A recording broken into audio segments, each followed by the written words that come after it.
All right, everybody. We're gonna be holding off for a few minutes before we really get started with the program. But I just want to familiarize you guys a little bit with the courseware and what we're using here. So this software is called Teachable, and basically we're going to be having live broadcasts here in each classroom. We're also going to be able to give you recordings of the events in these class pages, and there's a comment section down below that you guys can use to talk with us, and we're going to be reading the comments and responding to everybody. So yeah, and it looks like we've got a group of guys from all over the world. Pretty cool crowd. If you want to introduce yourself in the comments down below, like what your name is and where you're from, that would be a good way to get started. Also, we do have the Facebook group. If you guys want to participate in the Facebook group, actually, you know what? I'm going to add a link just in the page just below us in just a second for those of you guys who have not yet signed up for the Facebook group. So let's do that. Derek, do you want to say something? Yeah, so really excited to have you guys on board. Obviously, this is the first time we're teaching a course like this, so it's very exciting, especially not only the fact that we're teaching it over the course of 6 weeks, but also the fact that it's being live streamed right now. And obviously, because of the nature of live stream, if we do cough or sneeze or maybe some small technical errors, that's all part of the fun. Like Chris said, this is interactive, so if you guys have questions or if you guys have comments or anything you'd like to say or notice, you can put them right in the chat there, and we will have a Q&A at the end of this module and every module where we'll go over a lot of the questions you guys asked and hopefully answer as many of them as we can. So we're just about getting ready to start here. It looks like a lot more people have joined in, so that's good. And Chris is just going to make sure you guys have all the information for the more social aspects, so get you guys into that Facebook group. We really encourage the social aspect about this, guys. I'm going to be talking about that in a minute here. We'll be getting an introduction to the course, but it really is in your best interest to make sure that you're really engaged with the rest of the members in the group. Not only is that going to make it a lot easier to, absorb the information, but also these are going to be your wingmen in a lot of ways, your digital wingmen. So if you do have questions or you have maybe trouble understanding some of the content, or you'd like someone to break it down a bit different, there's going to be lots of information in there. The other thing is that we're going to be involved with this too. So obviously we're going to be posting in the social sections on the Facebook group. We'll have other instructors involved as well. So not only is it going to be people taking this course, but also obviously the instructors that'll be involved with that as well. So that's obviously a huge bonus for you guys, that you guys get that. And like I said, we don't really have that with any of our other products. So this is a first for that as well. Cool. All right, so people are starting to show up. We got 20 guys here live. There's a lot of guys from all over the world who might not be able to make it, so we shouldn't be able to, probably not going to be everybody tuning in for the live broadcast. These will be available in the near future. We're going to be posting them online really shortly. Looks like, apologize for the email. We gave an email out with the wrong address about 10 minutes ago, so I think we sent an updated email for you guys. So yeah, we're almost ready to get started. Let's just give it 2 more minutes. So and I'm going to give you guys the link. I was going to give the link to the Charisma Decoded group. I'll add that down below. So again, guys, feel free to jump in the comments section, the chat section there, and at least for now, anyway, we can definitely do some interaction if you guys want for the next couple minutes here. We'll wait for this rest of the people to join up, and we get started. All right, so we got that link. Link is set up. Everybody refreshes their. If you refresh your page, you're going to get that link. There's the chat section for the class.charismadecoded.com. Oh, here we go. We got Cena from LA. He's happy to be here. Alex is here from Montreal. Hey, Alex. I remember Alex. So Alex is asking about the Teachable website. The Teachable website is class.charismadecoded.com. Teachable is actually that's the software that we're using, but you don't need to go to teachable.com to do it. In fact, I don't think teachable.com will actually, I don't think you can get onto this course from that website. So that was a mistake on our part. All right. You want to get started? Yeah, let's get started, man. Let's go. All right.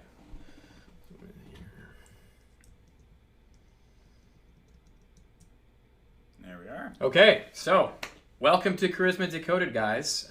Again, for those of you that didn't hear me just say it a couple minutes ago, we're both very excited about this. Again, the very first time we've ever done something like this. And to be honest, it's not only is it something we've never done before, but it's also something, with the live stream aspects that really isn't being done too much at all, I think, in our industry. So it's very exciting for a number of different reasons. I'm just going to get into a little bit of the introduction to the course here and just describe a few of the different features of it and how you guys should go about taking this course, and some information about the different aspects of it. So the first thing is there's 2 modules a week. This is the first module. 2 modules a week for the next 6 weeks. So there's 12 modules. This is the first one. Today's Sunday, obviously. The next module is going to be Thursday this week, or this week coming up.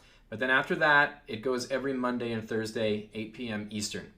The modules, we've ordered them specifically in the order that they're in to facilitate the best possible learning experience. So even though a lot of these replays, or all the replays, will be available 24 hours after they air, we really do recommend to watch them in the order that they've been aired in. A lot of the previous ones will build on the topics that you'll see in the consecutive ones. So it is important you guys watch them in order and try to make them a priority. Again, there's the big social function when you see them live that you're not going to get in the replays. So the live Q&A, the chatting with the other attendees, and of course us, that doesn't really happen with the replays. So we do recommend, as long as your time zone allows it, to make sure you make those a priority and you really get on here with us for the live versions. Like I said, the replays are available 24 hours after, and those will be available throughout the length of the course. So if you ever want to go back and re-listen to a lesson that you'd really like to get a little bit more out of, you can definitely do that.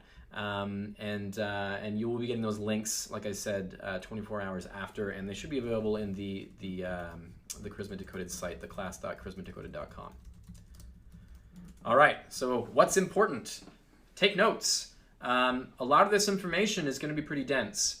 And, although me and Chris are very interesting guys, we're going to make it as palatable for you as possible. Some of it does get pretty dense, and we do recommend taking notes. Although those replays are available, studies have shown when you write it down and you take notes, you actually learn it a lot easier and you can remember the information a lot better. So we do recommend taking notes. Obviously, the replays will be available through the length of this course. And then after 3 months, those replays won't be available. So you can't always, you can't think to yourself, oh, I can always just replay those videos. After 3 months, they won't be there. So take those notes so you can go back to them. Do the homework. After every module, there's going to be homework assigned. And, although we're not going to personally grade your homework like in school, we will look at it and we will review it.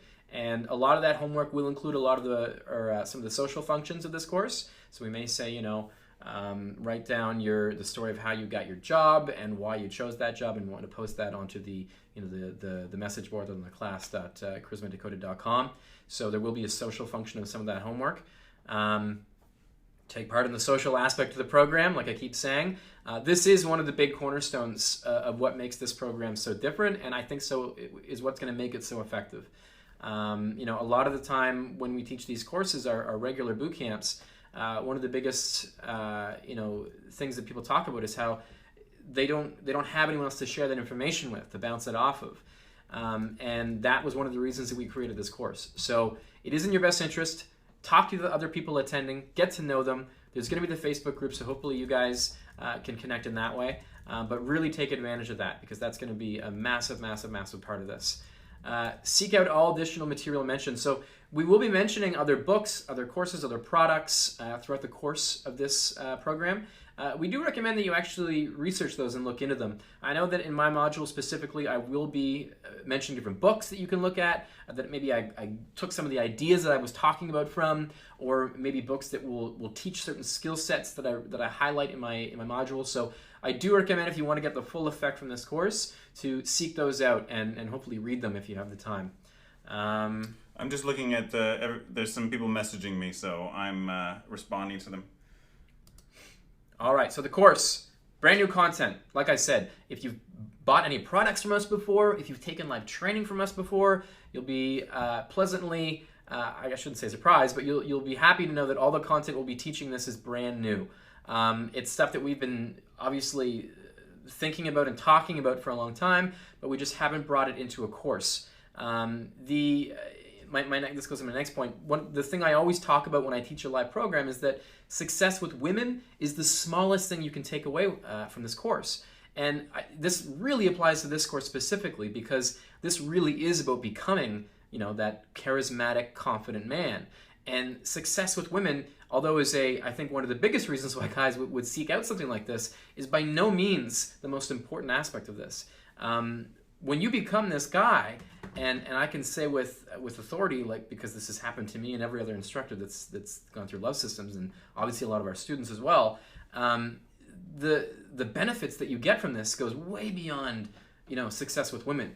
It affects you in all aspects of your life, all your personal interactions, the way you live, the way you interact with people on a day-to-day basis, your job, your goals, your passions, they all change for the better. And you really do feel like a completely different person. You feel like the best version of yourself.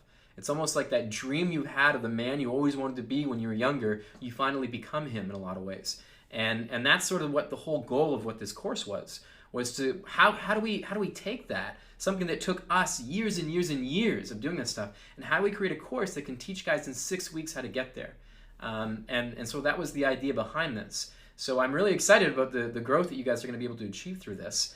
I put here the product of over 20 years of teaching men. Obviously, that's 10 years myself and 10 years with Chris here, so that makes 20 years. But to be honest, a lot of the content that we teach is stuff that we've bounced around with other instructors in Love Systems that have, of course, been in this industry for a very, very long time. So it really is, you have dozens of the best guys in the world actively and passionately studying this stuff for a lot of these guys close to 10 years, if not over. And that's where a lot of this content came from. So it's literally, I would say, the best of the best. I keep calling it my magnum opus.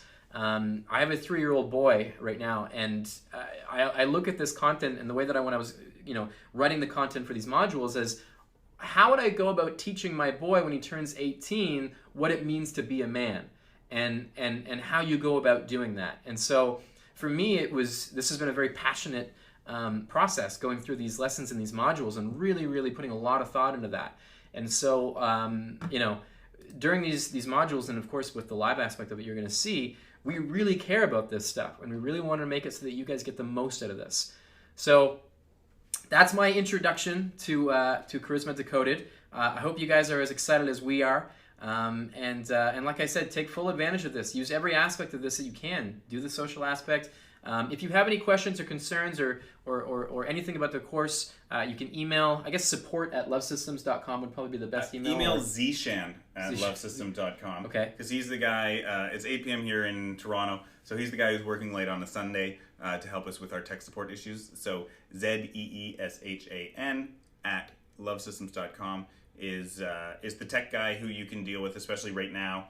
Otherwise, Charisma Decoded at lovesystems.com is going to be your number one resource for customer support after tonight, because right now Zishan is the only other guy in the office working. Yeah. He's not actually on that email, so Zishan is the guy if you're having problems tonight. Cool. All right, so without further ado, I'm going to pass the mic over to Chris Shepard here, who will be teaching the very first module of Charisma Decoded. So excited, so excited. Oh man, this is really, really cool. We've been working on this program for a really long time, and the reason why we made this program is because because I was teaching boot camps for years and years and years, and we didn't have enough time to fit all of the stuff that we wanted to teach in the boot camp.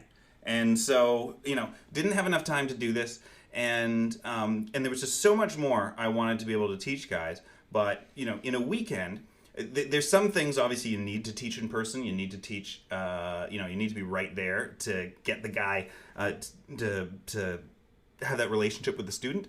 But there's a whole bunch of other stuff that, you don't need to be there, but it's still crucially important. And so we sort of designed this course with the idea of what would we love? What do we wish that a guy, like our students, knew before they even came into the program? So that when we took the boot camp, we could just focus on the basics. So this is inner game.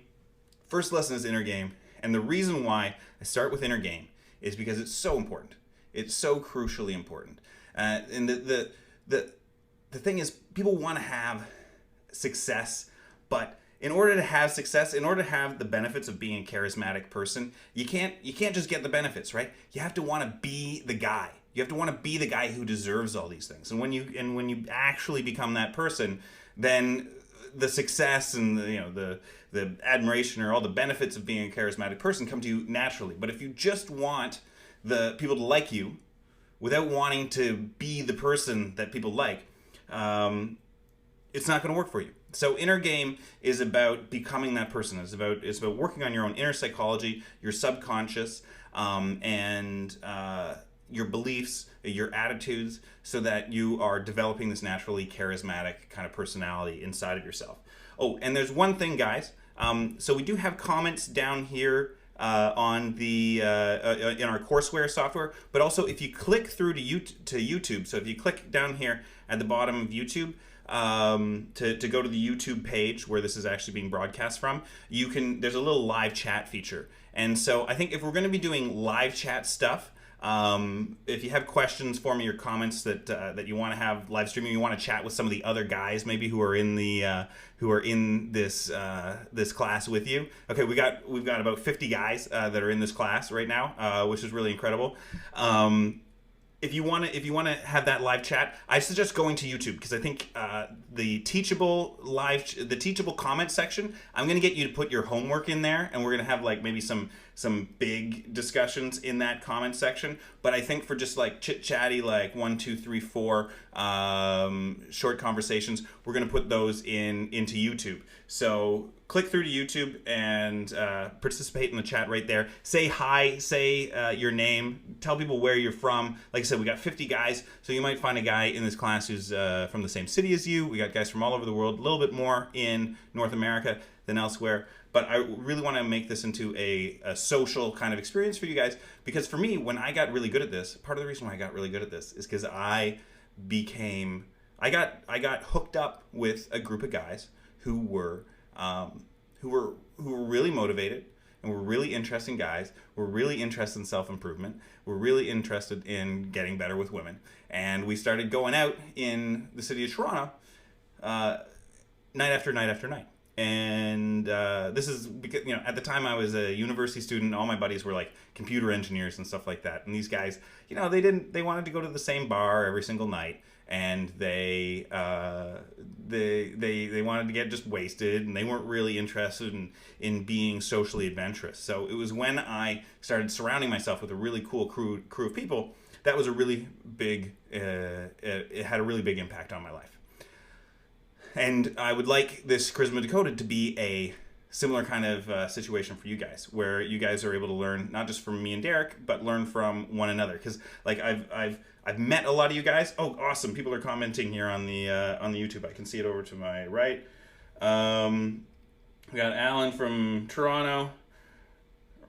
Hey, we got some more guys from Toronto. Oh, Rams, computer engineer. Yes. So meeting up with these, creating that social element. I think that's one of the things that we want to create out of this course. So awesome! You guys are already using it. That's perfect. That's perfect. I will probably be saving. I'm not going to be answering too many questions until certain parts during the lecture. So anyway, let's go on to let's get into the inner game. All right. Boom. So here's what we're going to cover in today's class, and I try to make it it's going to go a bit over an hour, but probably not too much. And like I said, you're going to get recordings so you can come back to it if it's going too late. So the first thing we want to do is we're going to go over a little self-assessment and identify your real goals, all right? And so this is something we're going to assist you with a little bit, but really, it is it's going to be you who's putting this stuff down onto paper. And so one thing I'd like all of you guys to do right now, actually, before we go any further, I want you to all open up a Word document or get a pen and paper, or you can use your notepad or something like that, because I am going to have you guys write stuff down. And if you don't write this stuff down, you're not going to be able to sort of do the assignments, and it's going to take you more time. But there is going to be like a writing component of this. And like I said, I don't want you guys to feel like participating in this course is a chore. This is for your benefit. You are going to get a lot out of doing this writing, and it shouldn't take too long. For most of you guys, probably be able to finish it within 10 minutes of the class ending. But the first thing is going to be a self-assessment. So you're going to be writing down the answers to sort of some of these questions that I'm getting you to ask yourself. And from there, we're going into the inner game of charisma. So what is the inner space of a charismatic mind like? What are the personality qualities and the beliefs and the attitudes of a charismatic person? And why does anybody care what your personality is? Why is it a psychological thing, charisma, right? Then we're going to go into the 4 core beliefs that define your world. All right, the 4 core beliefs that define how you experience, basically how your relationships go, primarily. They define the way that your relationships go, and they can make you somebody who's charismatic, who has lots of really positive relationships with people, or it can make you into somebody who has trouble making strong connections. And we're going to work on a little bit of a personal game plan for you guys. So let's just show you that slide up close in case it's a little too small. Self-assessment, inner game of charisma, 4 core beliefs that define your world, and create your personal game plan. Boom. So why is this relevant? Why does your inner game matter? And the answer is because it's already inside you. All right? Charisma is already inside you. You are a charismatic person. All right? People are born charismatic. Children are charismatic. People love them. They're hilarious. They're funny. They're uninhibited. They are passionate. Children do all this stuff. And then as you get older, what happens is these negative beliefs and the world wears you down a little bit. You learn things, and sometimes you learn the wrong things, and you start to inhibit yourself. Especially high school, right? I mean, who had a bad time in high school? I'm looking at the comments over here. Who here had a rough go in high school? Man, I learned so much bad stuff in high school. Getting like wedgied and stuff like that. That's when it starts. That's when you start inhibiting yourself. For a lot of people, it sort of comes in those years, and you've got to learn how to clear out those negative beliefs that have piled up in your head, and to release that inner charisma. And so the philosophy we take is that you already have an attractive man already inside you, a charismatic man inside you, and we're gonna teach you how to let it all out. So what is the mind of a charismatic man? All right, what's the mind of a charismatic man? What are the psychological traits that make somebody charismatic? All right. 4 main elements. Number 1, he's somebody who has integrity. All right. Integrity is so important to charisma because we don't trust people unless we perceive them to have integrity. All right. So let me ask you something. Do you can answer in the comments here. You can put it in your notepad. Do you act with integrity? Do you tell the truth? Do you say what's on your mind? All right? We like that in people. We don't like people who try to please us. All right? Trying to please somebody and having integrity doesn't always mean the same thing. Sometimes it is, but a lot of the time it isn't. All right? So integrity is that number 1 thing because we trust people who have integrity. And we don't trust people who don't have integrity, even if they are really nice. And this is why nice guys finish last. It's because they don't have integrity. So we're going to go into that in a little bit more detail in the near future. He's got an inner power. So he's at one with himself. He's confident. All right? He's got this little bit of force behind him. He's got that passion, right? And so he's at one with himself. He's confident. He's not fighting himself. He's not conflicted. All right. And this is often because he has passion. He desires something we can relate to. Okay. A lot of people feel ashamed about their desires. They feel ashamed about wanting to be successful at work, or they feel ashamed about wanting to date a certain kind of women. And they that if they feel that shame about them, it inhibits that's one of those things that inhibits them from having that charisma. Okay.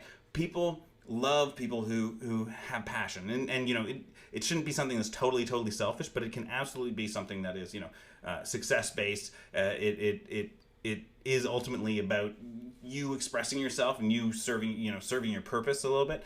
And passion is really crucial for a charismatic person. What are you passionate about? We're going to talk a little bit later in this class about how to find your passion and what you want to be passionate about. And then there's this concept called integration, and that I'm going to talk about in a lot of depth, because I think integration, when you get all of these things together, integrity, inner power, and passion, it creates this thing called integration, where all of a sudden this person who has this person is able to get all of their goals and all of their desires and all of their beliefs moving in the same direction. All right, and they stop getting out of their own way, and all of a sudden they become more effective in work, more successful, more more charismatic, more fun to be around, and they start to go like really exciting places with their lives. And I'm going to explain this integration thing a little bit more. You see, most people, this is what their motivations look like.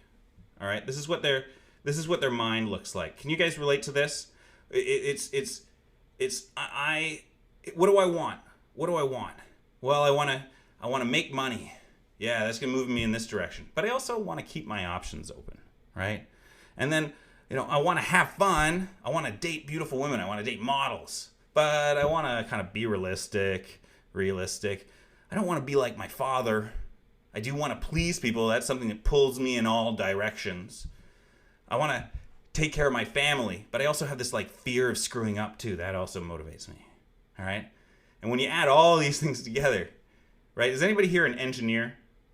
In the YouTube comment box, I bet we got some engineers here. Usually there's some engineers in the Love Systems program. I don't want to make a stereotype or anything like that. But if there's any engineers here, I want to ask you, if we're talking about energy, all right, we're talking about the velocity of your life, all right, and because I don't know, I remember in grade 12 physics, we had to do these velocity like diagrams where we had all these little arrows. What's the net velocity of this person's mind, right?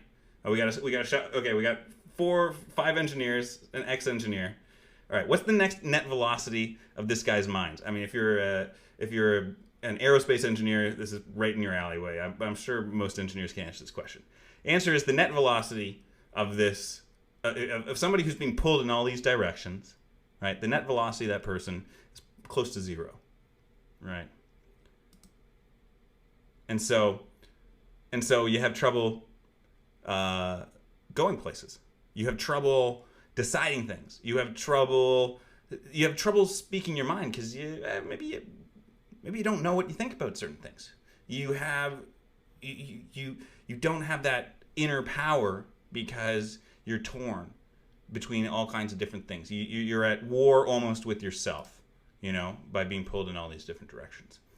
And so when you set a goal, when you really think about what your purpose is in life, and you make a commitment to yourself to integrate your personality, integrate your desires and your skills and what you offer the world, and tie that all together, all right? What happens is you can turn all these arrows around so that they're all pushing in the same direction.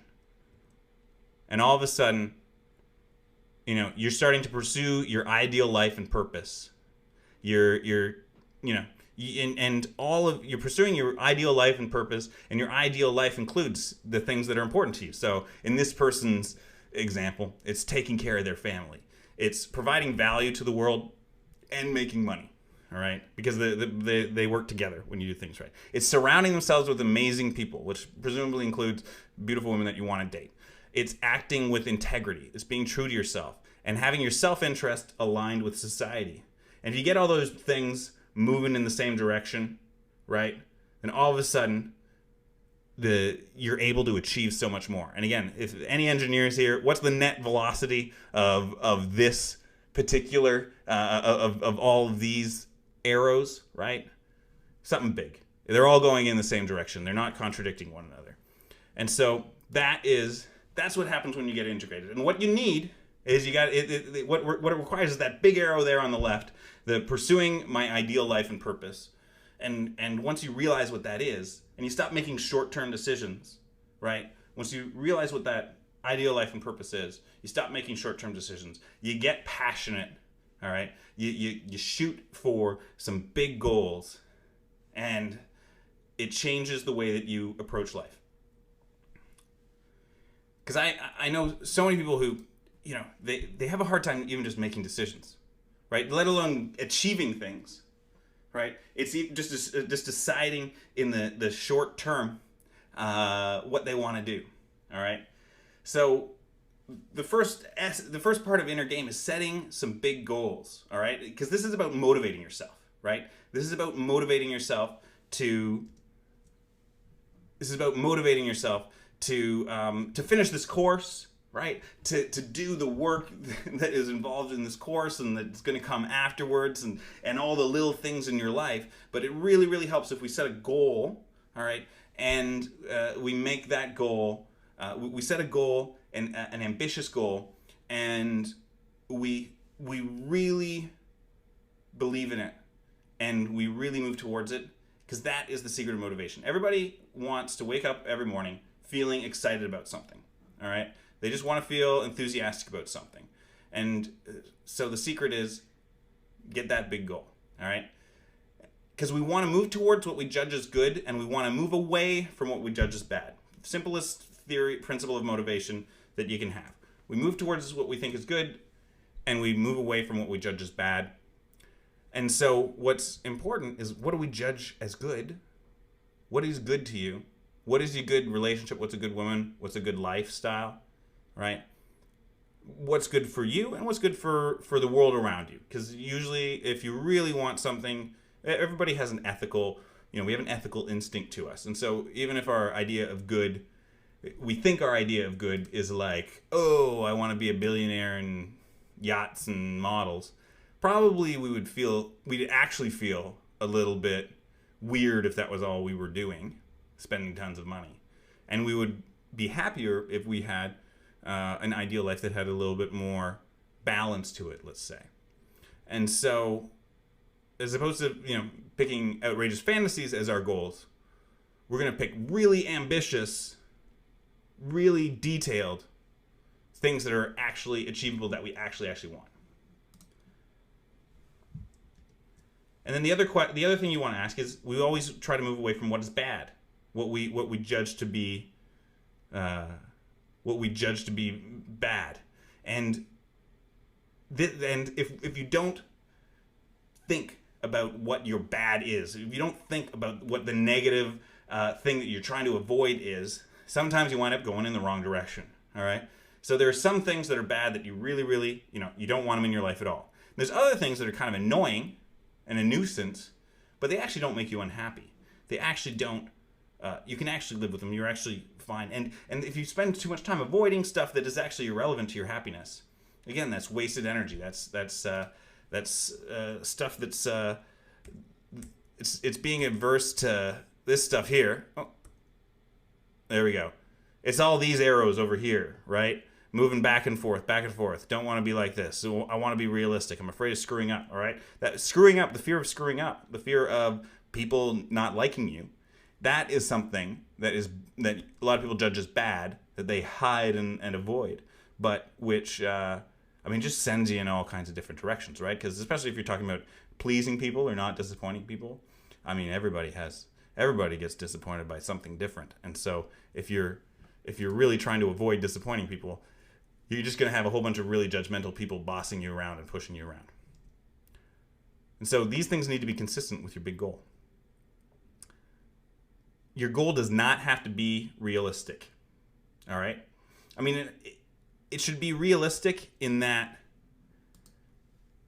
it is theoretically achievable, but like Elon Musk does not have a realistic goal. This guy wants to colonize Mars, all right? But you know what? This has driven him to amazing success, all right? Imagine if Elon Musk was like, you know what? Like if Elon Musk was like, oh, I just want to pay the bills, man. I just want Tesla to make some money. If that was his goal, he might be able to achieve that goal. But once he gets there, he's not going to have he's not going to know where to go next. And you'd be selling yourself short by accepting a goal that's too close to reality, a short-sighted goal, right? This guy wants to colonize Mars. That's what's driving his actions. It's kind of crazy, but you know what? Even if he fails, he's still going to be a huge success. And that's the cool thing about it. Because here's the deal with your goals and with your life is that just like in Super Mario, the princess is always in another castle. All right.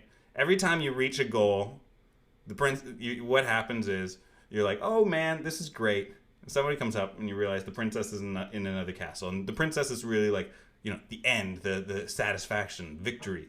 You never actually get there, right? Every time you achieve a goal, something new comes, and that's not a bad thing, right? That's the way of life. But that's why you want to go for good goals, because it's going to keep you moving in the right direction day in and day out. All right. And it's about keeping yourself motivated. So here's our first exercise. And I want you guys to write this in your, again, in the notepad or the Word document that you have created. I want you to write this down. I touched on it a little bit in the survey that I gave you guys. But I want you to write out your ideal life. Again, you can do this now, or you can save it a little bit for later. What are you doing though? Who are you with? How do you contribute to their lives and to the world around you? And how are you benefiting in return? All right. And this is what I mean by being realistic. All right. It's not realistic like, be realistic. You're not gonna get be realistic, you can only make X amount of money or something like that. It's being realistic in that you have to visualize the benefits that you get, but also the things that you contribute, right? Because nobody can really long-term get a lot out of life without giving a lot. So how do you contribute to the lives in the world around you, and how do you benefit in return? And if you can picture that, all right, you're going to get, even if you picture it in the most idealized way possible, you're going to have a goal that you can move towards every single day. All right? And this course is going to help you get there. That's the idea behind this course. But you've got to have that big far goal so that when you put on your pants in the morning, what direction you're going and what you're going to do that day. And then you also want to think of, what do you want to avoid? What are the important things that you will not tolerate in life? And then what are the things that you kind of dislike, but you will tolerate if it means achieving your goal, all right? If it means achieving your big dreams. So if you guys want to comment in the YouTube channel, if you have any kind of if you want to throw your ideas in here, I'll open up the forum for a little bit of discussion. We can pause at this exercise for a few minutes. But I really want to get you guys to go through that ideal life exercise, because this is the thing that really motivates you, and it's going to shape the way that you approach the rest of this course.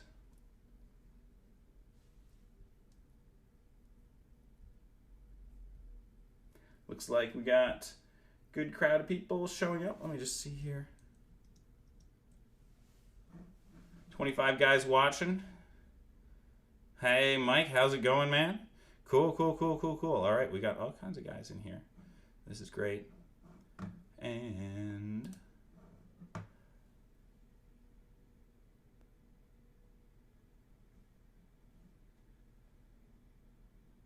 all right.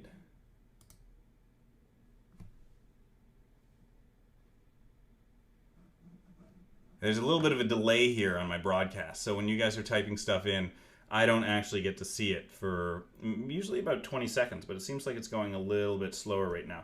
So I'm gonna keep on moving with the class, and if we get a blast of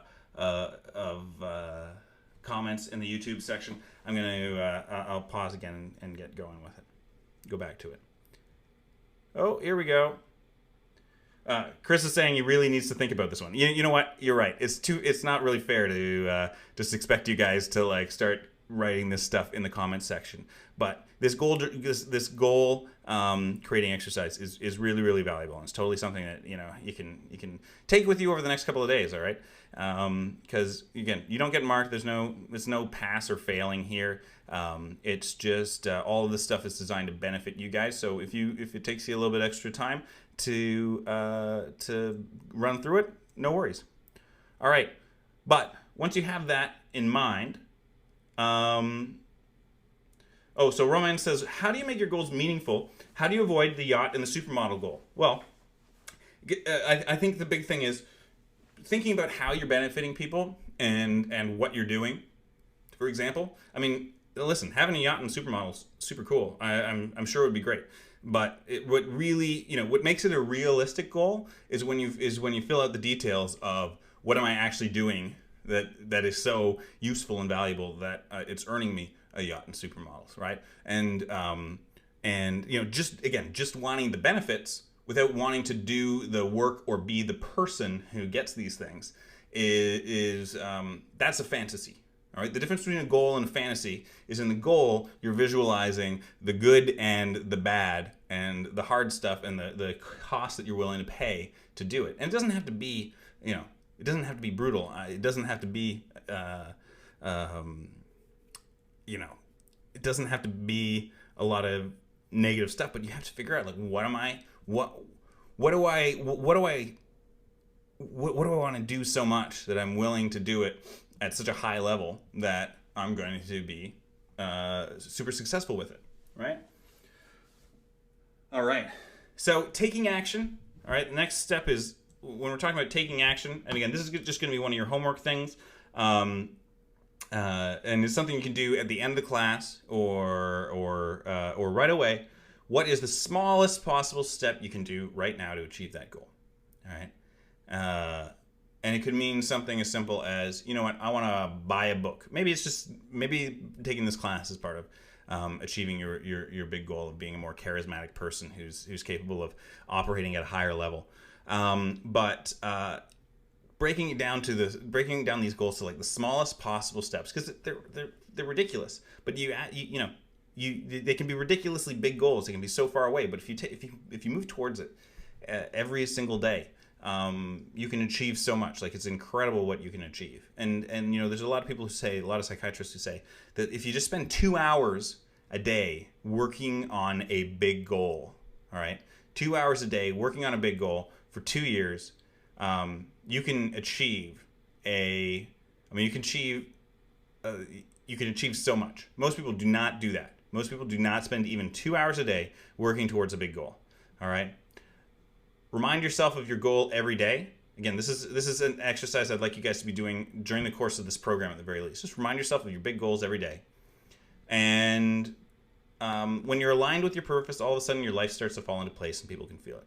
So what I would like you guys to do, when you have time, again, it doesn't have to be during the course of this webinar, write down that big goal that you have and post that in the comments. All right? Post that in the comments and make a commitment to yourself and to the guys around you, to the rest of the people on this team, that you are going to take one tiny step towards achieving that goal, and remind yourself of that goal every day, just a little bit, just so you. And what's interesting is when you really take this stuff seriously, and when you program your subconscious to seek out that goal, it does change the way that you act on a day-to-day basis.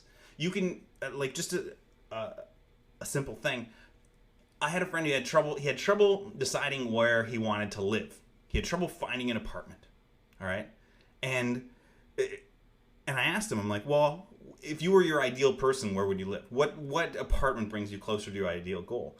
And he realized, like, yeah, he didn't know what his ideal life was like. So he couldn't, and that contributed to his inability to find a good apartment. I mean, it's this like menial, mundane thing, like having trouble deciding what to dress or something like that.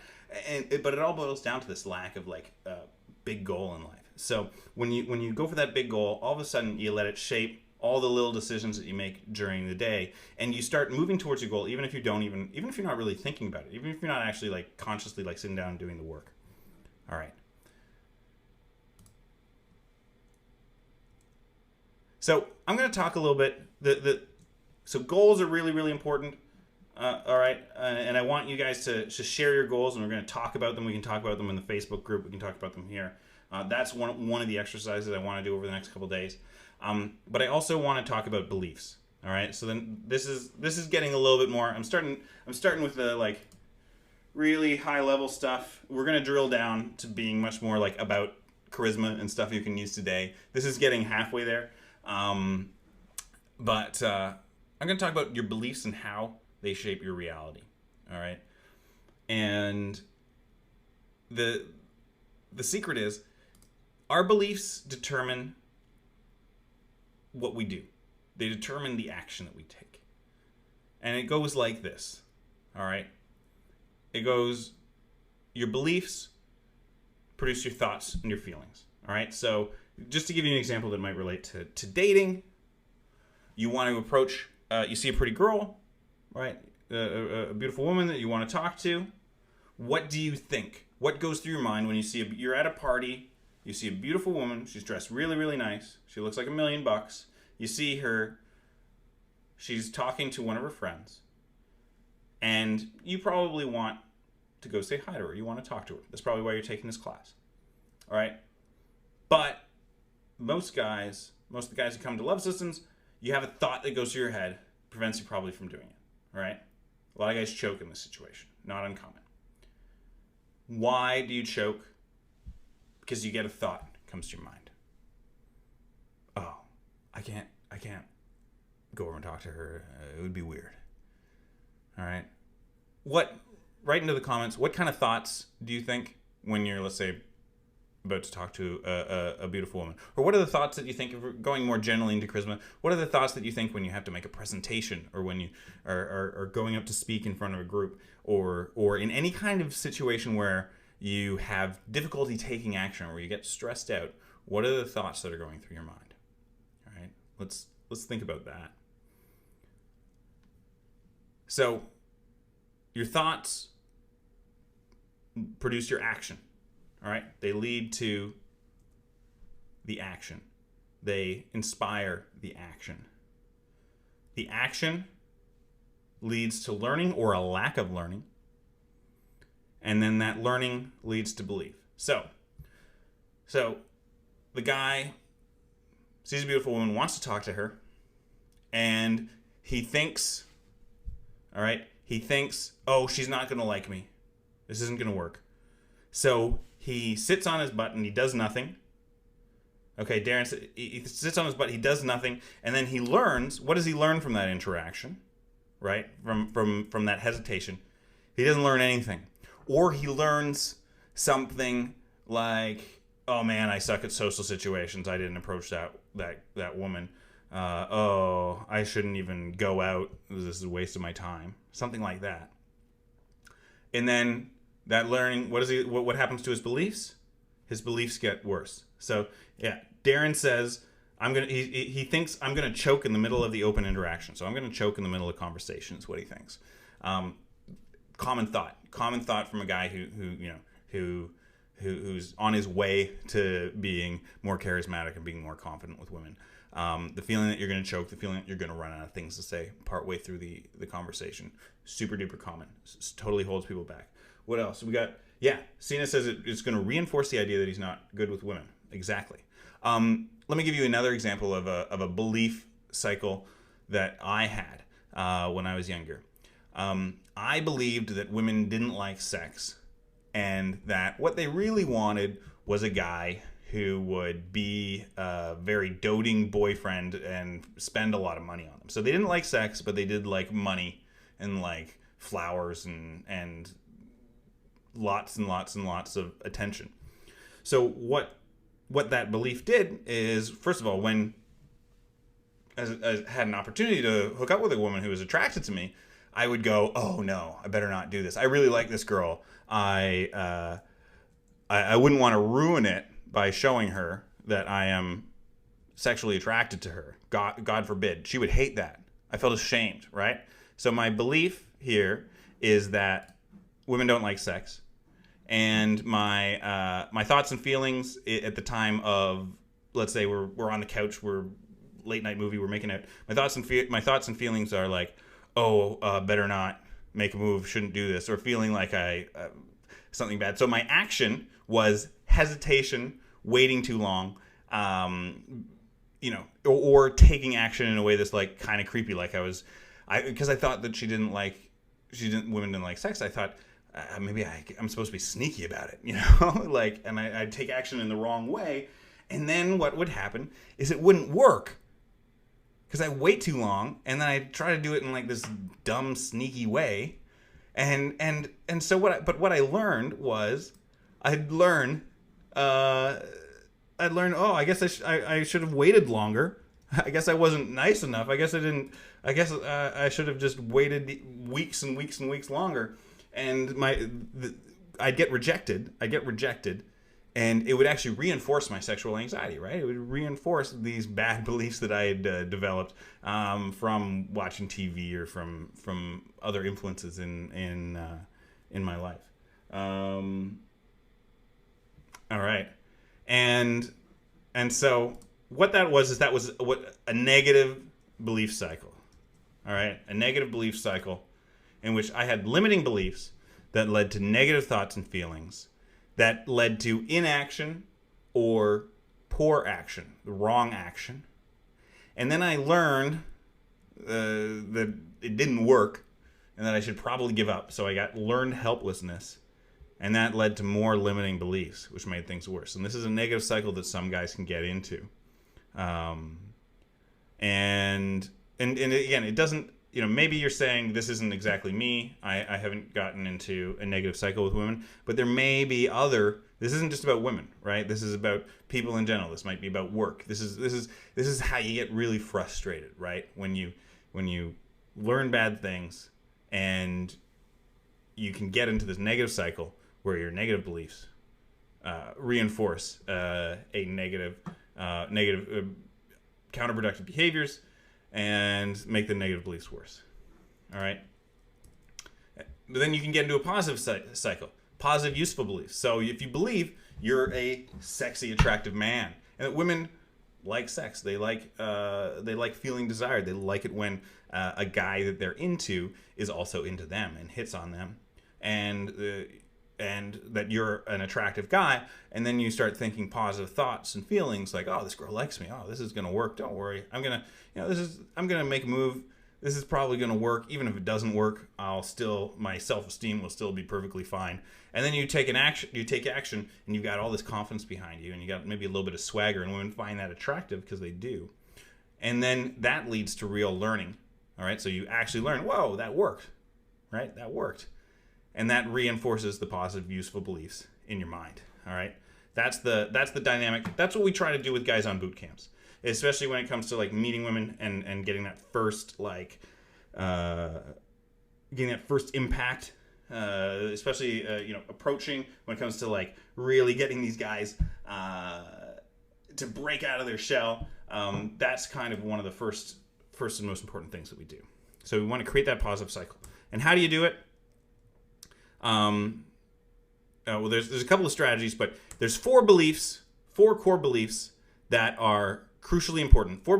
These are the four beliefs that really shape your whole life and your whole behavior. And again, these four beliefs can be, you can have the positive cycle here, you can have that positive cycle, or you can have a negative belief about any one of these things. And it can really, really hold you back and prevent you from being integrated, right? Remember I said earlier about all the force of your mind going in the same direction. So the four core beliefs are your self-concept, right? Who are you? Who are you? All right. The second one is your beliefs about women in general. All right. What are women like? Third is your beliefs about the woman, the kind of woman you really like. Tell me about her. Like, what is she like? Because you haven't met her yet, but you have an idea of her in your head. And if you have the wrong beliefs about her, it can lead to self-sabotage. And then there's the beliefs about society and the people around you, all right, and just the world in general. All four of these have a big impact on you. All right. So number one, first thing is your self-concept. So your self-concept is how you feel about yourself. How do you see yourself? Every man has a measure of themselves inside their own mind. All right. And they will act according to that measure. So in a very simple way, I know if I walk into a basement, whether that ceiling is low enough that it's going to smack me in the forehead, or whether I can walk around safely. That's because I know how tall I am.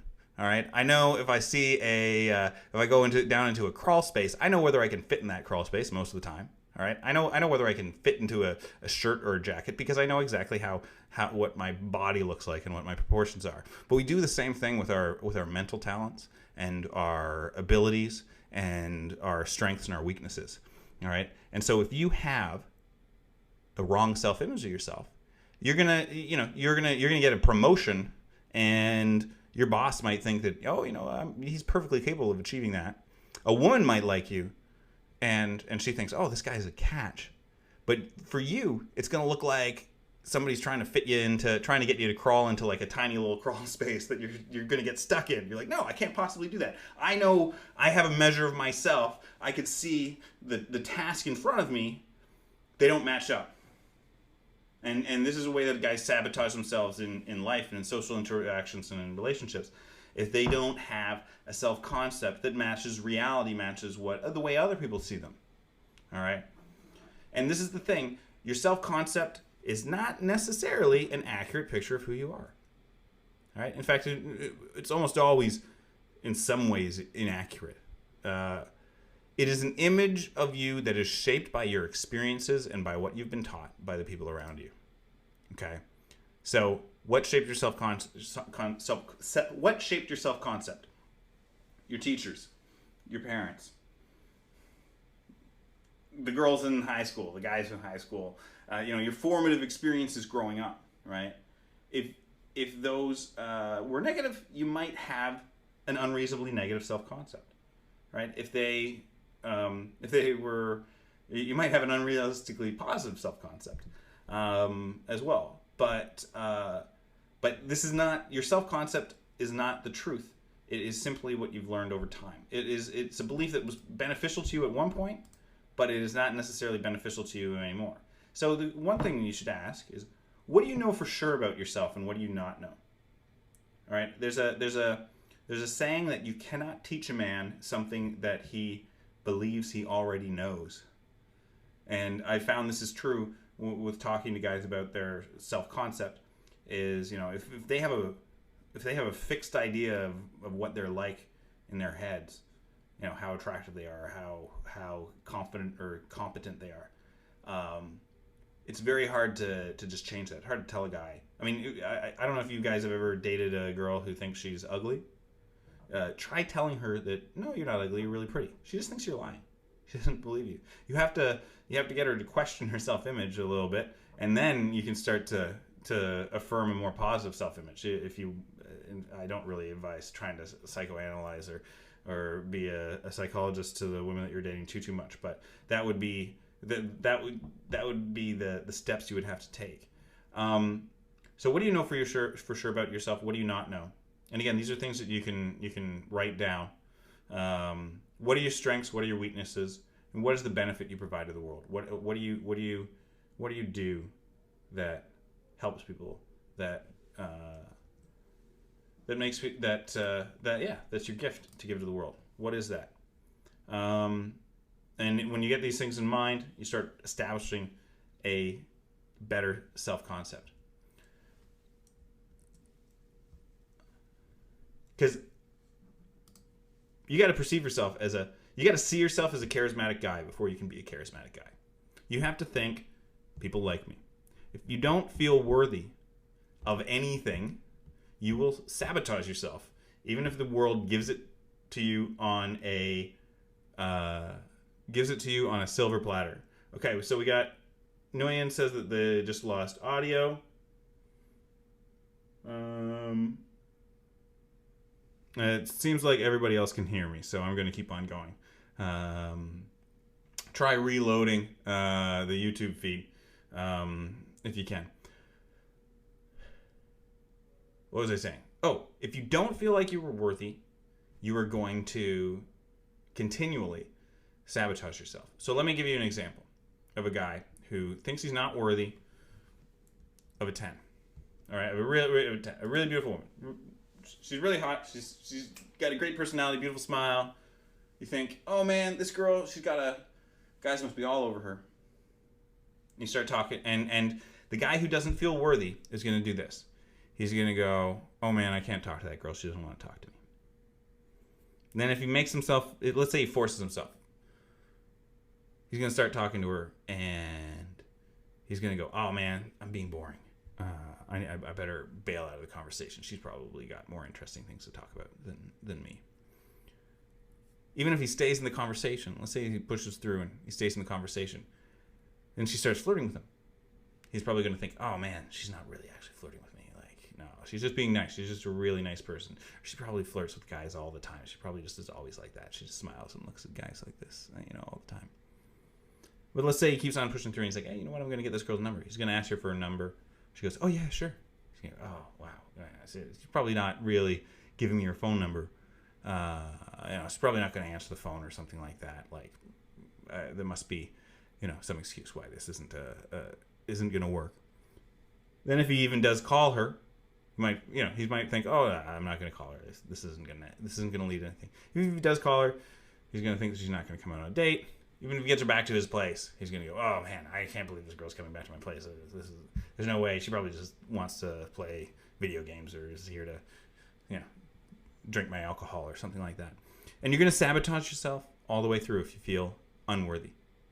All right? You're going to be constantly fighting against that negative voice in the back of your head. Again, this is the integration thing, right? Let's go back. Boom, boom, boom. There. Oh, there. That's integration. All those negative thought patterns. All right. That's one of those that's the big arrow. Be realistic. That big arrow down on the bottom there, bottom center. Be realistic. Oh, be realistic. This girl must not like me. All right. But when you think like that, it's taking you away from your goals. Okay. So having that the idea is you have to have that self-concept. If you want to be integrated, you have to have that self-concept that makes you feel like you deserve the big goal that you want. All right, then you're capable of getting it. Because otherwise, if you don't feel like you're worthy of it, you're gonna get that goal. You're gonna get people liking you, and you're gonna go, oh man, something must be wrong here. You guys have all made a mistake, and you're gonna feel like a phony. You're gonna feel like a fake. All right, so you gotta feel like you deserve it. So the next one is your concept of women. All right, again, like your self-concept, your concept of women is not necessarily accurate. It's based off of your experience. Might be based off of awkward stuff that happened to you when you were a kid, when you were a teenager. And so you've got to challenge that belief. You've got to challenge that belief and make sure it's realistic. And if it's not realistic and it's holding you back, you got to work on changing it. What do you really know about women? What is only conjecture? All right, a lot of guys have a lot of opinions about women. Most of the time, it's true, not true. The number one truth about women is that they're all very different, and that's a good thing because it means that you can have a quality that a lot of women don't like, and there are still a lot of women who do like it, and you don't need to please or be attractive to every single woman around to be a guy who has an awesome dating life. So what do you really know about women? What is only conjecture? Again, the first step is to sort of challenge your assumptions and to recognize that, what do you like? You don't already know all the answers. And then the next thing is, what do you think women like? Do they like nice guys? Do they like flowers? Do they like confidence? Do they like sex? Do they like guys like you? All right. Important. You have an idea. You have an answer to those questions in your head. It might not actually be the same that might not be the same answer that you like logically think. You may have a subconscious answer that is at odds with what you truly believe, but that subconscious answer is the thing that's dictating your actions. So you know that women like sex, but when you are in an intimate situation, you choke because subconsciously your mind is going, oh, no, can't do that. What do women want from a man? What do they want from a man? All right, that's another question. And what do they think of guys like you? All right, so this is, again, you don't have to answer all these questions. The main one I want you guys to do is the goal. I think the self-image one is really, really important as well. But all of these are good for exercises if you want to be really, really thorough, like really write that, fill all that stuff out, because it's a really valuable thought exercise. So then the next thing is, the next inner belief is your concept of the woman. That is the kind of woman you really, really like, okay? Because, you walk into a bar and you might have thoughts about, there's a whole lot of women in the bar, and you have a preconceived notion about all of them. But then you might have a different set of preconceived notions about the kind of women that you really, really like. All right? So how does this woman differ from everyday women? What makes her better? What makes her more suitable for you? What does she like? And does she like you? This is a number one thing. Who is your ideal woman, and why does she like you? All right? That's again what takes it from fantasy to a goal. All right? What does she like about you?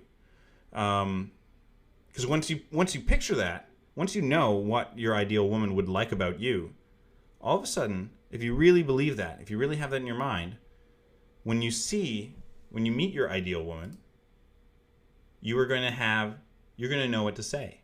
You're going to feel confident going up to her because you know what your ideal woman wants. You know what she'll like about you.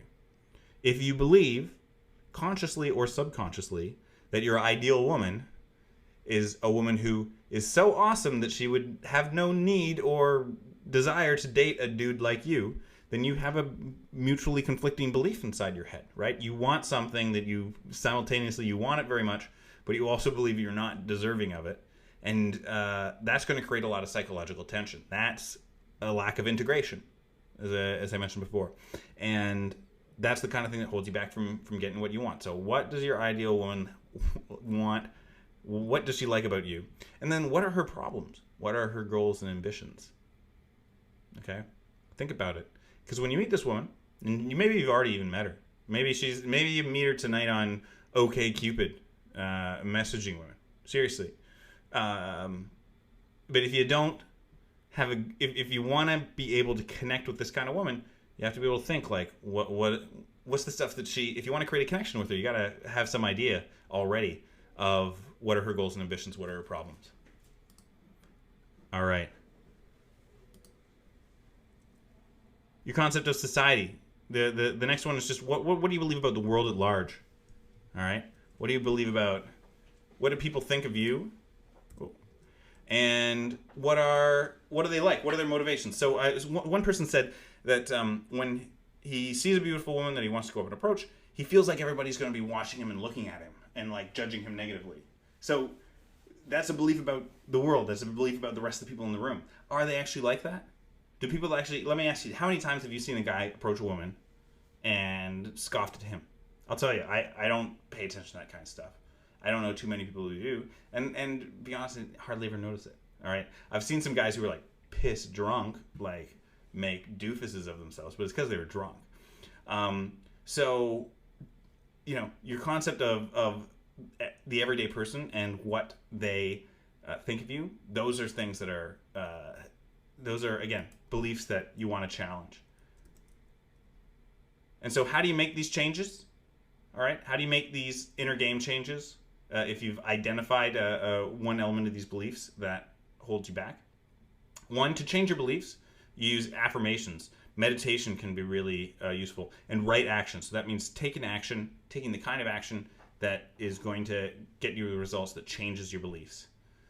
For your thoughts, again, positive thinking is useful at the thought level. It doesn't change your deep-seated beliefs, but it can change you in the moment. So thinking happy thoughts changes your thoughts for a little while. You need to take action. So if you're talking to a woman, if you're see a beautiful woman, you're afraid to approach, thinking, oh yeah, I'm awesome, this is going to do good. That if that makes you take action, then it has done something. Positive thinking doesn't just work by itself, though. You can't just engage in positive thinking. And people try to do it and gets them. There's actually some evidence that positive thinking makes people worse, in that they go, oh, I'm awesome, I'm awesome, I'm awesome, but they don't do anything, and then they're like, this is fake, this doesn't work. I can think happy thoughts, but I still haven't changed my inner beliefs. I still feel bad deep down inside, and they get mad at themselves because even though they're thinking positive thoughts, it's not working for them. Positive thoughts, in order to change your beliefs, you need to take that action. So positive thoughts leading to action, that changes your belief. That's how it works. Taking right action, so learning the right techniques, learning how to, learning some techniques about conversation are going to change your beliefs about conversation. Learning some techniques about sexualization, about flirting are going to change your beliefs about flirting and about women. Learning the secrets of attraction are going to change your belief about how to create attraction with a woman once you use them. All right, just reading this, just watching this program, watching my videos is not going to actually change your beliefs. It's only by taking action that it's really going to get down there into your subconscious. So going out and using this stuff, and it is important to have the right techniques. It is important it is really helpful to have the right techniques. It is really important that, if you're going and talking to women and trying to change your beliefs about how women are, that you're saying things that are, cool and fun. Not if you say, if somebody gives you terrible lines, you're just going to learn bad things. All right. And then obviously if you want to change your learning, it's all about taking action, practice, and drilling. And that's some of the stuff that we're going to be going over the rest of this course. So here's your personal game plan. This is the assignment. And we're gonna all discuss this. I want you guys to get in with helping one another. All right. So I'd love to have you guys go over what I taught and share with the group some of the beliefs that you feel are holding you back. All right. You can do this in the Teachable group right here, just below where this video is displaying, on the class.charismadecoded.com page, or you can also share it in the Facebook group if you feel comfortable. Whichever one is a good way to go. And then if you could help two others, give feedback to two other guys on their beliefs, that would be really, really helpful. And I'll give you guys, I'm going to give personal responses to the first 3 or 4 guys who reply and post on the Teachable or on the Facebook. And I'm also going to continue to be contributing for the rest of this. But if you could help two others with their beliefs, and again, you get to see the kind of feedback that I give, and you'll be able to maybe give some feedback to other guys. And if you have trouble identifying the beliefs that are holding you back, the idea is you work backwards, all right? You go, what is the action that is holding you back? And then what are you thinking when you do it? And then what is the belief that is producing that thought? So I don't approach. Okay, what am I thinking? Oh, she's not going to like me. Oh, what is the belief behind there? Oh, that a woman like this would not be interested in a guy like me. Okay, it's self-concept. All right. Also, what I'm going to make available right at the end of this class is 3 guided meditations that you can use. And if you really want to be a super keener, and I apologize if I'm giving you guys too much work on the first, too much stuff to do on the first class. But like I said, this is all optional. You can take as much time as you want, really, with this program. I've given you 3 guided meditations. One of the guided meditations is for identifying sticking points. So that's taking you to the places where you experience anxiety, and I lead you backwards through that process of identifying the thought and the belief that comes, the thought that is producing that thought.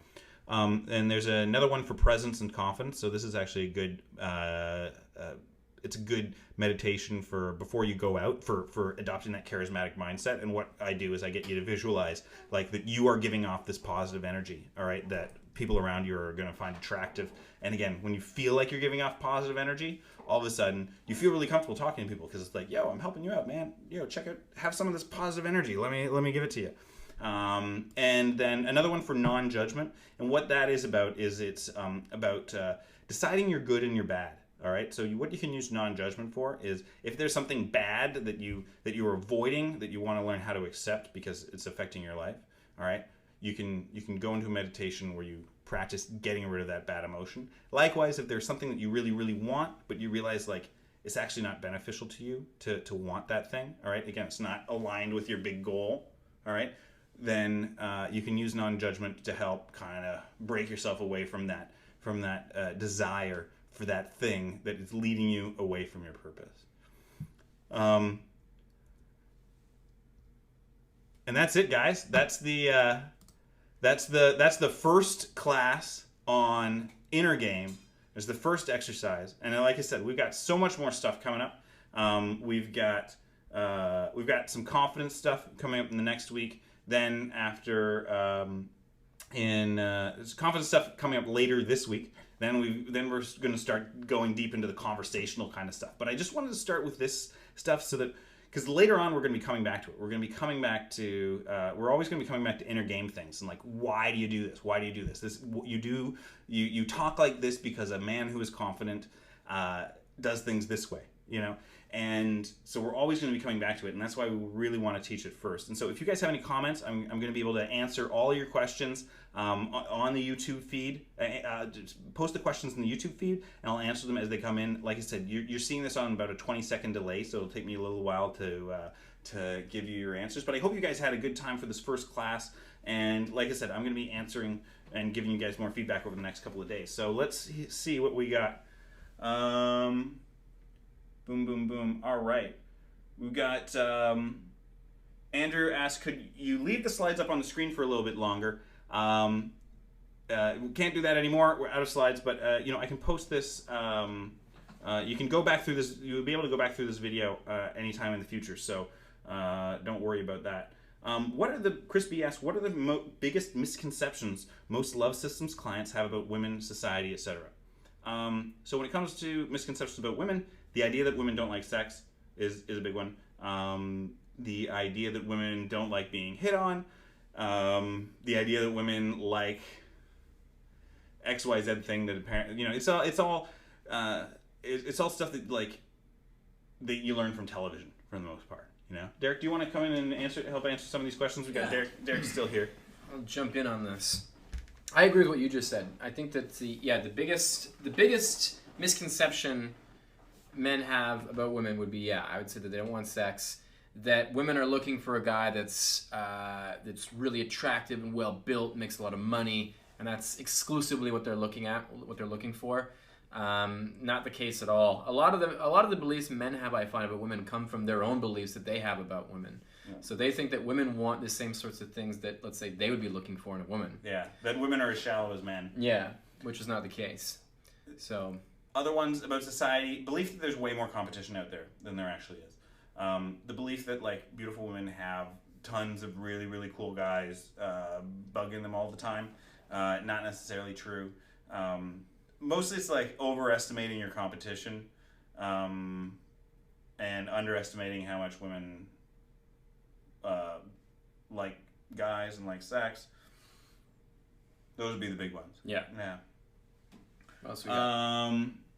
Cena says, my belief is I'm not funny on command. Okay. I would say, so me being someone who's known to be, I've been a class clown my entire life, and I'm usually in most cases, the funniest person in the room. But the thing is, I've met a lot of comedians, professional comedians. In fact, we had a couple instructors that were professional comedians. It's really, really difficult to be funny on command, even for a lot of comedians. If you memorize a stack of routines and things that get laughs, well, that's one thing. But even people that are naturally funny, it's hard to be funny on command. So I wouldn't stress about that, because the people that are the best in the world at that have trouble doing that. It's less about being funny on command and more about just sort of like, we used to do this when I was in improv. And in improv, it's one of those situations where you can't memorize anything, obviously. It's all done, spur of the moment. And to be good at improv means you kind of have to have that personality that could just take humor out of things and discover it. And that has a lot less to do with actually trying to do that, and has a lot more to do with just letting it happen. And I guess it's hard to explain. We actually have one of the modules I'll be teaching one of the upcoming weeks about humor and improvisation. So I'll actually get into that in a lot more detail. But in short, the idea is that you can actually be funny by just relaxing and allowing yourself to sort of just let your brain make sense of the situation naturally without forcing it to try to look for things that may be funny. That's the surefire way to be not funny, by the way. Yeah, I have to say, like, I think I consider myself a pretty funny guy, and I also cannot be funny on command. If I think I have time to be funny now, if somebody says, "Hey, Chris, do something funny," I give them the finger. Mm-hmm. I'm like, okay, I'm not doing anything funny, because what's usually funny is like a really honest reaction, and it's hard if you try to do it on command. That is actually one of the things that makes it the hardest to do, to be funny. Let's see. Oh, all right. So we got a whole bunch more. Andrew Breton wants to go. He wants to see the slide back up with the question about beliefs. Let me see what we can do here. And then why don't we pull up another question while we're... Oh, he gets that one up too. Yeah. So, can they see that right now, or is that? No, they can't see the PowerPoint right now. I have to do a little bit to get it to pop up again. Alan, I cannot keep her attention long enough and will fail. All right. Again, common, same as feeling like you can't be funny on command. Not being able to keep her attention long enough. It's running out of things to say. This is something we're going to go over in lesson like 3 and 4. Common limiting belief. Ultimately, here's the thing. Keep talking. Keep talking. Have some passion. And you'd be surprised how far you can go. All right? The secret is keeping talking. I'll say this. Stop thinking that women want to talk to someone who's funny, who's interesting, who's clever. What they want is to talk to someone who's real. That's really above anything else what they want to talk to. Yeah. So if you're worried about that, it means you're probably worrying about how to come across in a way that you're not really like. You know what I mean? Like if you're thinking, okay, how do I say the funniest thing, the most clever thing? The only thing that's going to come across when you try to do that is that you're trying to be somebody that you're not. That, you know, that old advice that you'd probably get from your mom and your sister or your female friends, say just be yourself. It's actually great advice if you know how to do it, if you know what that means. And the idea there is just be comfortable and stop worrying about trying to be something that you think they'll like, and just be yourself. And obviously yourself is the real question mark in that puzzle. And that's obviously what this whole course is about how to be that self in the best possible version of that, which we'll get into. So anyway, just to hit back on that. So all right, so we had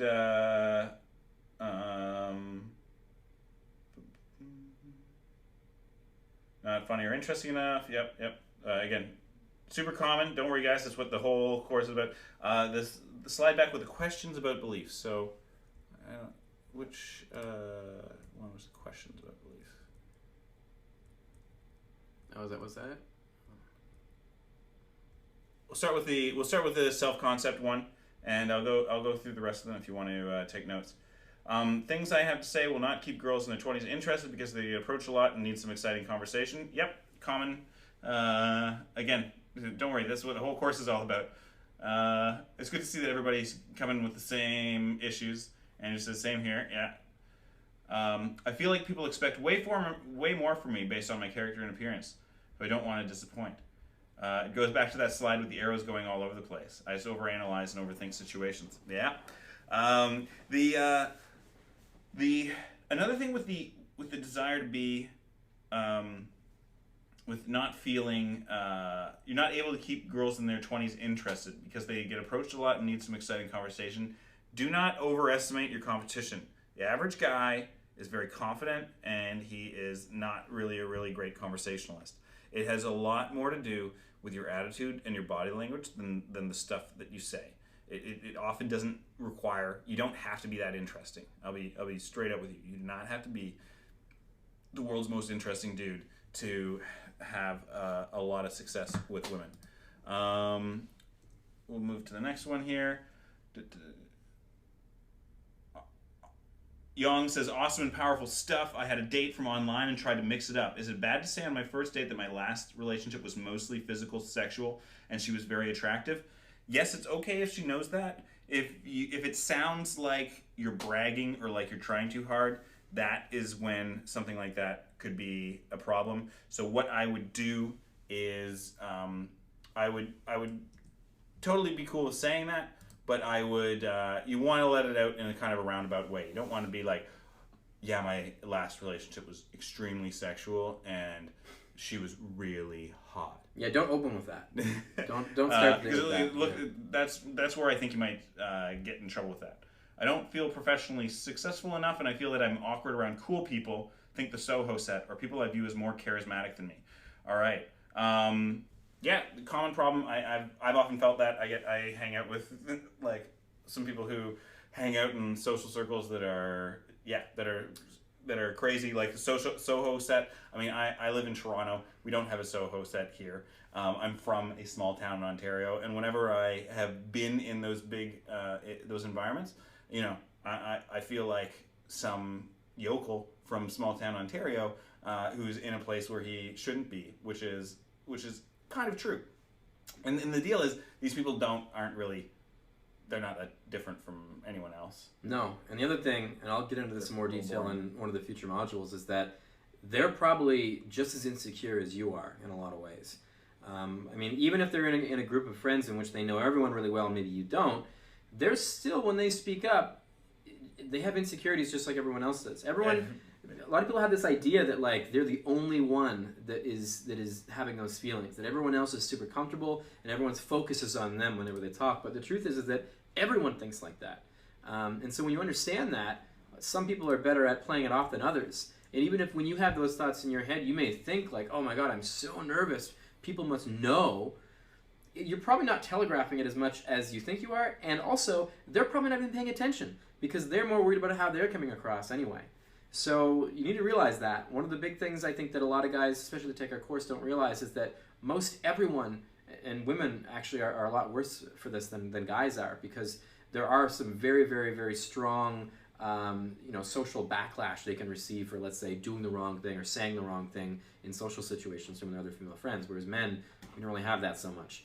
In any case, they're probably just as nervous as you are. And as soon as you realize that, it actually makes you a lot more comfortable because you realize you're not the only one. So. Awesome. One thing I've noticed with like when you go to super fancy places and like snobby people is they are usually the most insecure.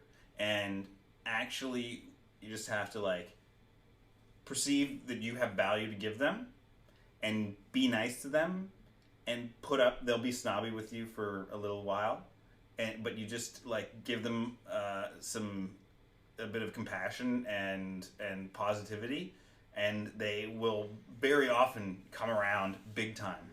And you realize that these people who are kind of snobby, they're very isolated by their own either snobbiness or anxiety. Usually, a lot of anxious people come across really snobby, kind of as a defense mechanism.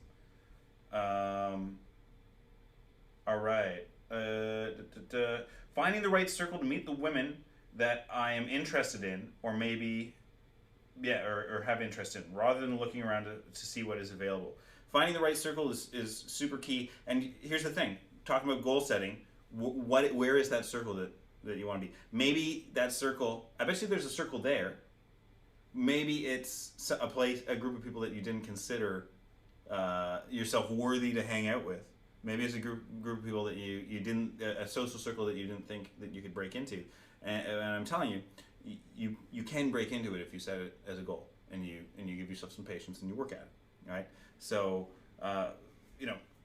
that's if you can't find the right social circle, look further, look into places that you have not looked at before. Hard to find women I'm interested in beyond sleeping with a few times. Again, visualize the kind of woman that you want to meet. Have a strong idea of what she's like. Start actually looking for her. Don't go out trying to get laid if that's what you want. You go out saying, I'm looking for women who are intelligent and like sports. And when you go and talk to women, you're like, so what kind of sports do you play? And hey, 75% might go, oh, I don't really do that. But the other 25%, you're going to connect with them really, really quickly. And you're going to start meeting a higher tier of woman just by going out with that attitude. All right. Another limiting belief. Not tonight. I'll prepare a little more and go out tomorrow. Man, preparation is, that's procrastination. It's putting off your life, so that you can, it's putting off your life, so that you can prepare further. Man, that's a killer. And the whole deal is, it's always now, man. It's always now. We always liken this to something similar to like learning an instrument. And the idea, this is where it becomes absurd if you think about it this way, because if you think, I'm learning how to play the guitar, I think I'll just read this book about playing guitar tonight instead of actually picking up the guitar and playing and practicing what I've been trying to focus on. That just seems absurd to even think that way. But that's kind of what you're doing when you're doing it. This is a skill set that is way more dependent on the emotional side of your brain than the logical part of your brain. And the more you sort of focus on the more logical aspects of it, you're just getting further away from what you need to do. So put down the books. Don't forget preparation. Just go out and just start talking to people, and that's the best way to do it. The big deal is a lot of people have this friend called Future Me, and Future Me is going to solve all of today me's problems. I do this too. I'm like, I don't want to clean my apartment. Good thing I have Future Chris. Future Chris is going to clean my apartment, and I'm going to go to bed. And of course, that doesn't happen. There is no Future Chris. It's just the same old present Chris sometime in the future who has to deal with past Chris's problems. So don't ever outsource your work to Future Chris or Future You. You gotta do it right away, and do it now, and do it honestly, do it in a hurry. I have this philosophy a little bit where I'm always in a hurry, and I always do things as soon as I possibly can do them. Partly it's because I have a really bad memory and I tend to forget things if I don't do them right away. But also it's because something else always freaking comes up, right? So if I don't do it, if I don't do this task tonight, I guess I could do it tomorrow. But chances are tomorrow something else is going to come up that I'm going to have to do, and and I don't even know what that thing is yet. So I do it now, and it's a good way to stay busy, and it keeps me productive. But you know what else is good about that is that the hardest part of doing things isn't actually doing them. It's just deciding to do them. And you'll find, and you probably can remember when this has happened in the past, as soon as you decide to do something, the actual carrying through of doing it isn't that difficult. It was just getting yourself in the headspace where you could do it. So whether it is cleaning your room, once you start cleaning your room, it goes by in no time. You know, once you start doing the dishes, once you start deciding to go out and you get out of the door, it's like you're already there and you're out. You're fine. It's just deciding to do it is the hard part. A lot of times, that's why one of the things I said earlier in an earlier slide is do what's the smallest thing you can do right now to move towards that goal. A lot of times it's momentum. It's inertia. It's just getting started a tiny little bit. Peter D says, yes. Peter D asks, how do you negate or challenge the negative beliefs that pop up in the moment? So that actually is a product of being in what we call a bad state, which is essentially a state that is inside your head. When we're out, one of the things that the instructors at Love Systems are very good at, and you have to be good at to teach this, is that we're very good at staying in state. And we all know that the best way to stay in state is to not be thinking internally and be thinking externally.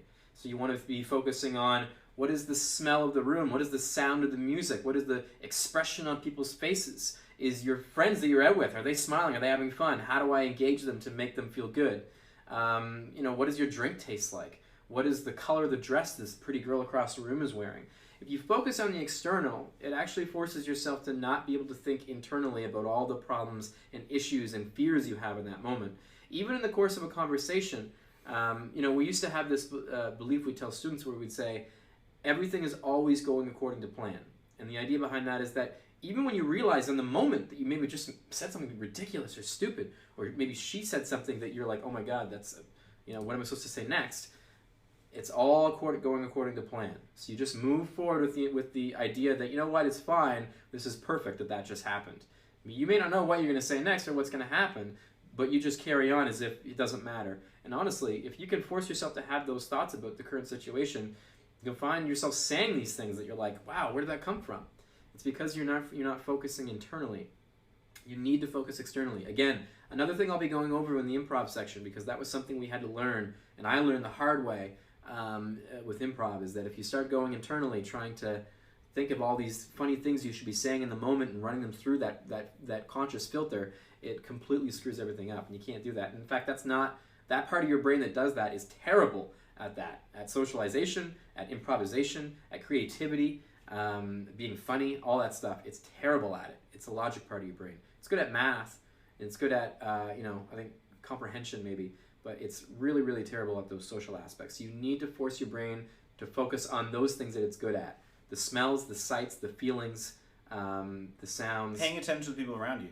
Yeah. I mean, and this is the thing. When you're thinking too much, you're not paying attention. And especially if you're in a social situation and you're thinking too much, you're not going to pick up on the little social cues that are going on around you.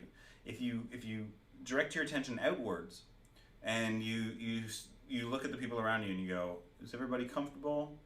Who here looks like they're having a good time? Who here looks like they're having less of a good time? And you look and you watch. One, you stop thinking about yourself, so you stop getting into those negative beliefs. Two, all of a sudden your social intelligence goes up about 30% because you are actually paying attention to what the hell's going on. I remember I used to be in situations where I sit there and I'd be like, oh, what am I doing? And I'd like talk, and like I wouldn't realize that somebody had been like crying in the corner for half of the thing. And I'd be like, oh, how's your night going? Like, didn't you pay attention, Chris? She was crying in the corner like all evening. And I didn't pay attention it was because I was being insecure, and of course that just makes your insecurity worse when you keep on making those mistakes.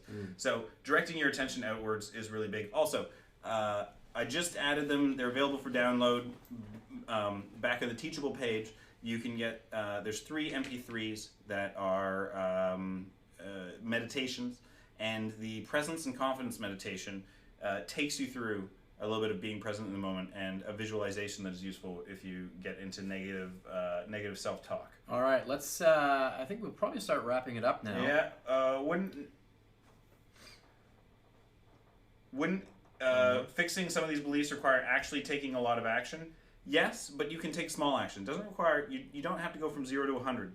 You have to, if you want to fix these beliefs, you do have to challenge them. You do have to take action. Sometimes taking action means putting yourself into it means going, not just like approaching women in really awkward situations at bars. It means going to a party and saying, hey, what's up? I'm Chris. I haven't met you yet. To like 3 people over the course of an evening and getting that success. It does not mean you have to go like super duper hardcore exposure therapy, although that can be beneficial, but you still don't want to push yourself too far because it can sometimes make it worse. Okay, Sina asks, relating to the integrity topic from earlier, how do you overcome, especially when going out and opening multiple sets? Okay, so how do you feel like you have integrity if you're going out and talking to multiple women in the course of an evening? Simple. The women you talk to over the course of the evening, they don't own you. Do you think that a woman should feel, if she talks to 3 guys in the course of the night, should she feel bad or like she has a lack of integrity because she flirted with 3 guys? No. Unless you are, like, if you're just flirting and you're just having fun, that's totally normal. And so that goes to your belief about society and about women. Is a woman that you just met at a bar that you flirted with, is she gonna be jealous if she sees you flirting with somebody else? Is she gonna be against that? No. If she is jealous, she's gonna be jealous in a like, hey, I want that guy back kind of way, kind of positive way, rather than like, this guy's a total dirtbag. Now, if you make out with a girl or you make her feel like you really, really like her, and then you are doing the same thing with another woman, that might be a different situation. But if you're just at flirting level and you're flirting with another woman later, there's nothing wrong with that. It's only when you go, a feeling of I'm becoming a player. You do not have. I mean, you do. If you don't want to be exclusive with a woman, you should make that clear. Women, plenty of times, like, they are fine with that. All right, they are not all looking for relationships. They are not always looking for monogamous relationships. So you can absolutely be like, hey, listen, I'm not really a relationship kind of guy, but I think you're really cool, and you can bring that attitude, and you are not being dishonest at all. You're having complete integrity, and women will be totally cool with it. And sometimes they'll be like, oh, I want you to be my girl. I want you to be my boyfriend. Sometimes she'll decide she wants more. But if you're firm, you're never acting without integrity. And so she might decide she wants more, but she's not going to feel like you are a big lying jerk for not giving her that. She doesn't feel misled. She just feels like she wanted something and she didn't get it, which sometimes is not you having a lack of integrity. And usually women will, even if she breaks up with you, she's still going to respect you. She might break up with you because she wants a real relationship and you're not able to provide that, but she's not going to have negative feelings towards you. All right. All right. So just to reiterate, guys, you now that we've done the first module, please start participating in the class.charismadecoded.com sections, and then join that Facebook group if you're willing to do that as well. We're really gonna try to make this as great a resource as possible for you guys, and obviously participating in it ourselves as well. I hope you guys enjoyed the first module. So again, the next module is this coming Thursday at 8 p.m. Eastern. I believe it's my module. It's the 6 C's of Confidence, I believe. So tune in for that. Obviously, make that a priority. So put that on your schedule. I hope you guys enjoyed the very first module of what's going to be, I hope, a very, very, very good course. So. Yeah, guys, if you had a good time, please give us your feedback on the Facebook group and in the comments, and do the homework. Answer some of these questions about yourself. Try to find these beliefs that are affecting your behavior, and post them. You can post them in the Facebook group, or you can post them in the comments below this page. And we're going to give you guys some feedback based off of those beliefs. We're going to have a little bit more follow-up discussion about what those beliefs are all about. And I would also like you to give one another feedback, because we've got 50 guys in this class, and me and Derek are not going to be able to respond to everybody for every single assignment that comes up. So what we really want to do is create a discussion where some of the guys are giving feedback on to other guys on the experiences that we all kind of share, and we're learning with one another, as opposed to totally having a top-down teacher-student kind of relationship. So if you could please do that, you can do it tonight or you can do it tomorrow. It'll be a really good way to get more out of the program, and also to give back to the program, because you guys, we got 50 guys here. You guys are you're a class, you're a cohort, you're a team. And I would like, for you guys to maybe eventually get to know one another and meet guys in your neighborhood or in your city as well. Mm-hmm. Take advantage of that community element. All right, guys. Well, thanks again, and that's it for today's lesson. All right. Thanks for joining us. Thanks.